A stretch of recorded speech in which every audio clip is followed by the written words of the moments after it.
श्री दुर्गा जी के 9 स्वरूपों का वर्णन। यों तो भक्तजन प्रतिदिन श्री दुर्गा जी की पूजा करते हैं, लेकिन श्री दुर्गा जी की पूजा वर्ष में विशेष रूप से 2 बार चैत्र तथा अश्विन मास के शुक्ल पक्ष की प्रतिपदा से प्रारंभ करके नवमी तक जाती है। 9 दिनों तक पूजा होने के कारण इन दिनों को नवरात्र कहा जाता है।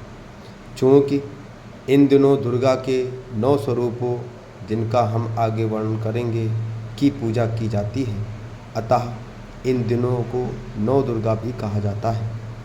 देवी दुर्गा के 9 स्वरूप होते हैं। नवरात्रों में 9 दिनों तक प्रतिदिन क्रम से एक एक स्वरूप का ध्यान किया जाता है। इन 9 स्वरूपों को श्री दुर्गा जी की 9 शक्तियाँ भी कहते हैं। इन सब की उत्पत्ति श्री दुर्गा जी से ही हुई है और इन 9 शक्तियों का एकत्रीकरण बिंदु भी श्री दुर्गा जी ही हैं, यानी शक्ति स्वरूपा दुर्गा जी एक ही हैं और आवश्यकता के समय वह अलग अलग 9 रूप धारण कर लेती हैं। 9 स्वरूप या 9 शक्तियाँ इस प्रकार हैं। प्रथम, शैलपुत्री। पहली दुर्गा शक्ति शैलपुत्री हैं। ये पर्वतों के राजा हिमवान की पुत्री हैं, अतः इनका नाम शैलपुत्री है। पूर्व जन्म में ये दक्ष प्रजापति की पुत्री सती थीं और शिव जी से इनका विवाह हुआ था। एक बार दक्ष ने यज्ञ किया तो उसमें शिव जी को नहीं बुलाया। सती हट करके वहाँ गई तो दक्ष ने शिव का अपमान किया। पति का अपमान सहन न कर सकी सती ने योगाग्नि द्वारा अपने शरीर को जलाकर भस्म कर दिया। फिर जन्मांतर में ये राजा हिमवान की पुत्री पार्वती हेमवती बनकर पुनः शिव जी की पत्नी बनी। जब वज्रासुर का वध करने पर देवों को अभिमान हो गया तो इन्हीं ने इंद्रादि देवों का अभिमान खंडित किया।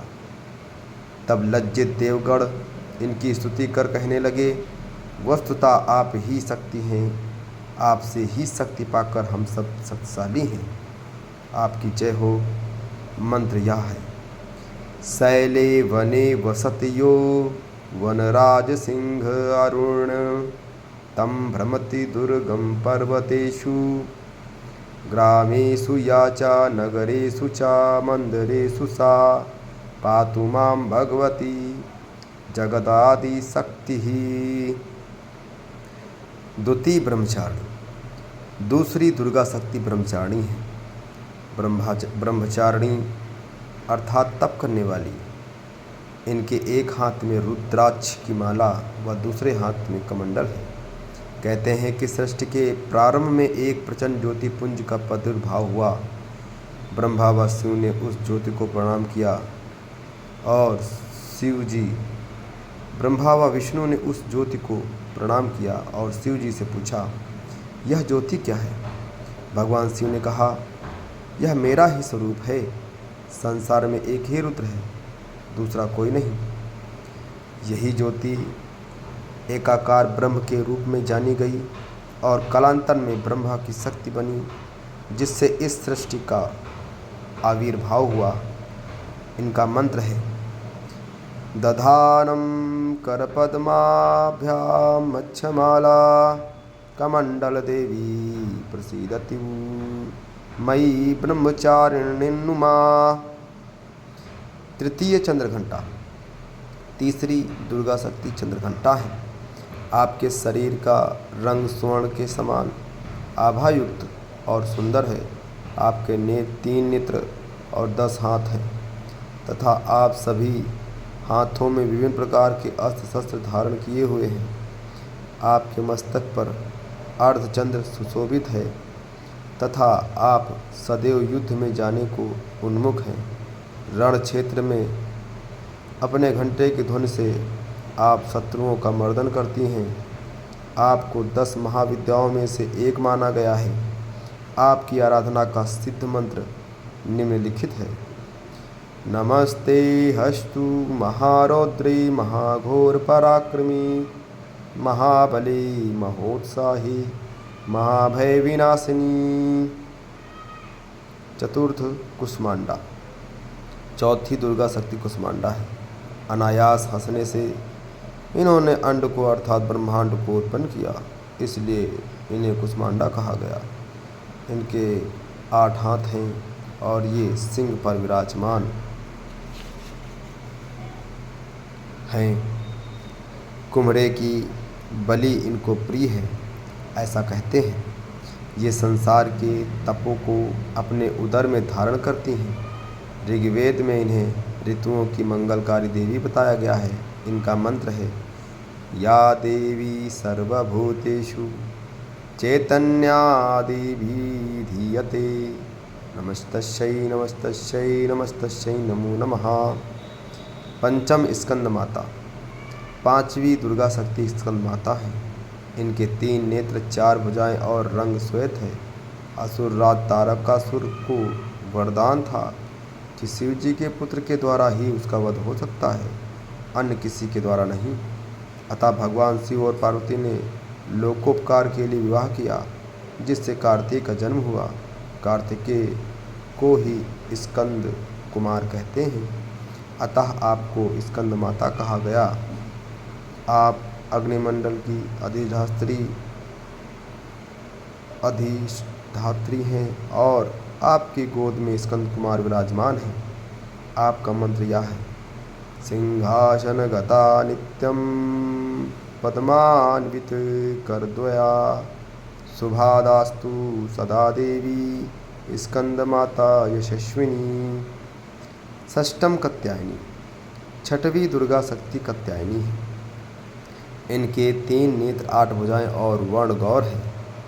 कात्य गोत्र के कात्यायन ऋषि ने एक बार देवी माँ से प्रार्थना की कि आप मेरे यहाँ पुत्री के रूप में जन्म लें।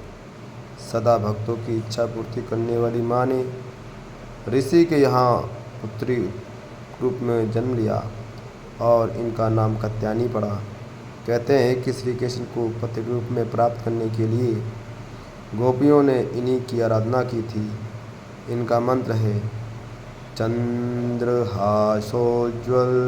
करासदूर वरवाहन कात्यायनी शुभम दद्याद देवी दानव घातिनी। सप्तम कालरात्रि, 7वीं दुर्गा शक्ति कालरात्रि है। कालरात्रि अर्थात दानवों के लिए साक्षात मृत्यु।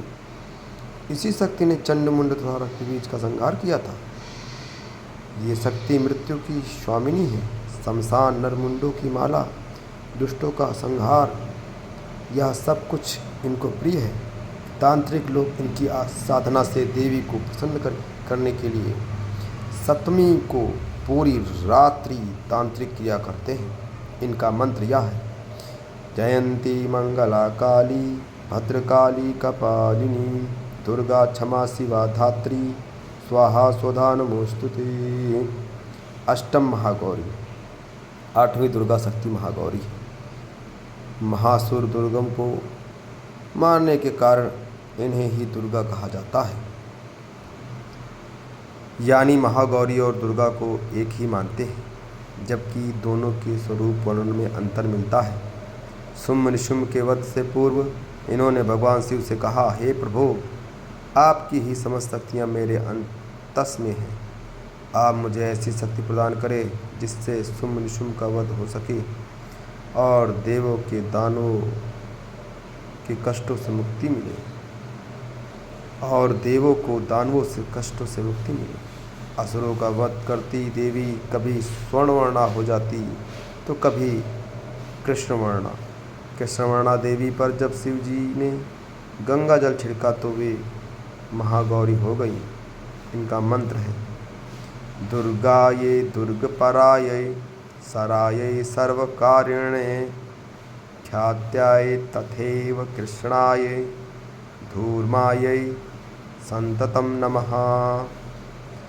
नवम सिद्धदात्री, 9वीं अंतिम दुर्गा शक्ति सिद्धदात्री है। आपकी 10 भुजाएं हैं और श्वेत वर्ण है। आप ही मोहनिशा, महामाया और कमला स्वरूप हैं। मधुकैटभ का वध करने के लिए देवी ने महामाया का प्रसार किया। दानवों को भ्रम हुआ कि कौन देवी हमारे वध के लिए आई है।